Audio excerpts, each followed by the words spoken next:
ওই আমি মায়ের বাড়ি চলে গেলাম। মায়ে আমারে যে হাড়ি পাতিল দিছিল ওগুলো নিয়ে যাইতাছি। দেখুম না তুই কিসের রান্না করিস। ওরে দাঁড়া, এই ঝাড়ু লইয়া যা। বাপের বাড়ি থেকে একটা জিনিসই তো আনছিলি, ফন্নির গুষ্টি। যার জীবনে বউ নাই তার হাড়ি পাতিল দিয়ে কি হইব? বিয়া করতে গেলে সরকারি চাকরি খোঁজে, জিনিসগুলো বেচা দিয়া যেদিক দুই চোখ যায় চলে যাব।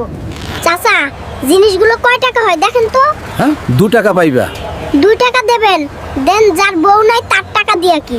জরিনার মায়ের কুকুর আমার ডিম পাড়া হাঁস নিয়ে গেল রে। High high. ওই জরিনার মা, তোমার কুত্তায় আমার ডিম পাড়া হাঁস খেয়ে নিয়েছে, এখন ক্ষতিপূরণ দাও। তোমার হাঁসকে তুমি দেখে রাখোনি, এখন কিসের ক্ষতিপূরণ? দিমু না তোমার ক্ষতিপূরণ। ওই কেলটু, আজকে কিস্তি আদায় করতে না পারলে তোর চাকরি আমি ছুটাই দিমু। তোর ইরিং বিরিং আমি দূর করে দিমু। তুই আজ আয় অফিসে। ওই টাকলার বাচ্চা, তোর চাকরি আমি করবো না। তোর হুমকি আর ভাল লাগে না। আজই আমি রিজাইন দিলাম। তুই নাকি চাকরি রিজাইন দিছস? আজ আয় বাড়ি, তোর পিঠে লাড়ি ভাঙমু। আর আসার সময় 5000 টাকা সঙ্গে আনিস, মুদি দোকানে বাকি আছে। এই পাইলট, তুমি যে আমার বাড়ির উপর দিয়ে বিমান চালাও, ট্যাক্স দাও আমারে। আমার গরু ছাগল হার্ট অ্যাটাক করছে বিমানের আওয়াজে। মানে হ্যালো। ওই সারা ঘর খুঁজে পাই না, ছাদে কি করস? আরে ছকি না, হেভি শীত লাগে, ছাদে রোদ খাইতে আসছি। মিথ্যা কথা কইবি না, তুই পাশের ছাদের ভাবিরে দেখতে আইছস? তুই রুমে চল, আজ হবে ধামাকা। ভূমিকম্প ভূমিকম্প, টাকা পয়সা যা আছে বস্তায় ভর, বিল্ডিং ভাঙ্গা পড়লে আর পাবো না। ওরে ঘুষখোর মইরা গেলে তুই টাকা নিয়ে কবরে যাইবি, আগে দোয়া পড়।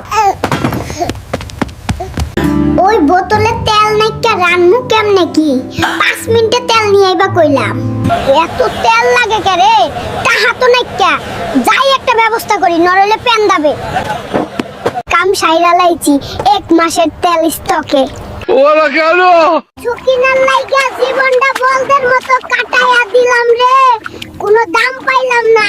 নেন আপনার খাউন, একটু দেরি হইলেই তো গিবত শুরু করবেন।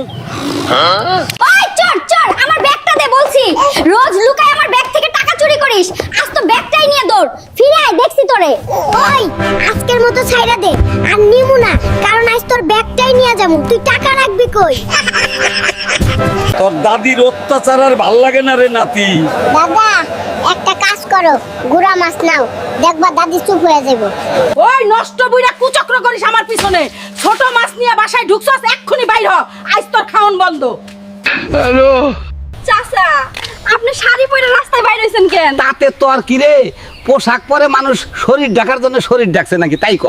তাই বলে আপনি মাইয়াগো পোশাক পরবেন? তোর চাচি চুরি করে শাড়ি কিনে বইরে ফেলছে, এখন আমি লুঙ্গি পাঞ্জাবি কিনে আরো টাকা নষ্ট করবো নাকি, তাই শাড়ি পিন্দেছি। মা, খাটের তলে এত হাড়ি পাতিল রাখছো কে? ভূমিকম্প হইলে যে পালামু সে জায়গাও নাই। আল্লাহ বাঁচাইলে হাড়ি পাতিল কাজে লাগবো, তুই কোনো কাজের না। হ্যালো।